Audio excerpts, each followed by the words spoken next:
और मैं उन्हें कोट कोट नमन करता हूं। और कोट कोट नमन इसलिए करता हूं कि उन्होंने देश नहीं दुनिया में अगर कोई नाम है तो वो महाराणा प्रताप का नाम है। महाराणा प्रताप का जब हम नाम लेते हैं तो निश्चित रूप से शरीर के अंदर एक जो ऊर्जा और उमंग आती है वो भी कोई कम नहीं है। यहां उपस्थित सभी अतिथिगण और महानुभावों को और बहनों को यही कहना चाहता हूं कि हम सभी सौभाग्यशाली हैं, क्योंकि यह राजस्थान महाराणा प्रताप के नाम से जाना जाता है। और आपने देखा होगा यह शक्ति और भक्ति की धरती है। मेरे लिए सौभाग्य की बात है कि आज मुझे मेवाड़ की इस गौरवशाली धरा को की पर 3 महान विभूतियों वीर शिरोमणि महाराणा प्रताप, अद्वितीय बलिदान की प्रतिमूर्ति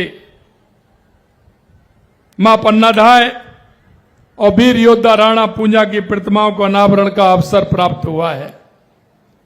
आज का दिन निश्चित रूप से स्वर्णिम अक्षरों में लिखा जाएगा, क्योंकि ये वो प्रतिमूर्ति है जिन्होंने राष्ट्र के लिए, देश के लिए, जनता के लिए जो काम किया है वो अमिट है।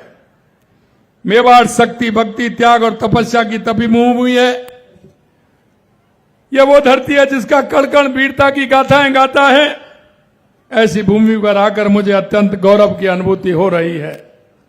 इस माटी में जन्म लेने वाले नर और नारियों की एक अलग पहचान रही है, जिन्होंने अपनी आन बान और शान के लिए कभी अपने प्राणों की परवाह नहीं की। मैं इस मेवाड़ की माटी का वंदन करता हूं, अभिनंदन करता हूं, और यहां के आप लोग जो इस धरा पर आए नर नारियों का बार बार मैं नमन करता हूं, आप सभी को प्रणाम करता हूं।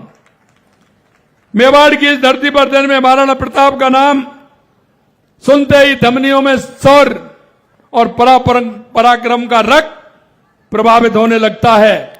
मस्तक गर्व से और स्वाभिमान से ऊंचा हो उठता है। महाराणा प्रताप वीर पराक्रमी थे, जिन्होंने अपनी मातृभूमि की स्वतंत्रता हेतु जंगलों एवं पेड़ों का कष्ट में जीवन जिया, लेकिन स्वाभिमान से कभी समझौता नहीं किया। उन्होंने कभी मुगलों की दासता को स्वीकार नहीं किया।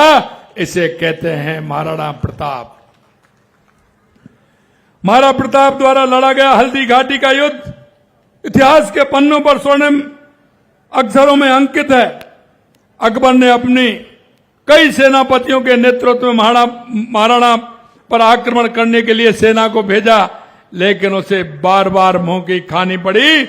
जिन सेनापतियों को अकबर ने महाराणा प्रताप पर आक्रमण करने के लिए भेजा था, उन्होंने खुद प्रताप के जज्बे की प्रशंसा की है। अकबर के सेनापति अब्दुल रहीम खान खाना ने ही महाराणा प्रताप के बारे में लिखा है, धर्म रहसी रहसी धरा, खप जासी खुरसान, अमर विश्वभर ऊपरे राग निहचणो राण। अर्थात धर्म रहेगा, धरती रहेगी, परंतु मुगल सत्ता सदा नहीं रहेगी। अपने भगवान पर भरोसा करके राणा ने अपने सम्मान को अमर कर लिया, अमर कर लिया। यह मैं आपसे कहना चाहता हूं। महाराणा प्रताप केवल एक योद्धा ही नहीं थे, अब तो एक आदर्श थे, एक प्रेरणा थे। उन्होंने हमें सिखाया कि परिस्थिति चाहे कितनी भी विषम हो, हमें कभी भी अपने सिद्धांतों से पीछे नहीं हटना चाहिए।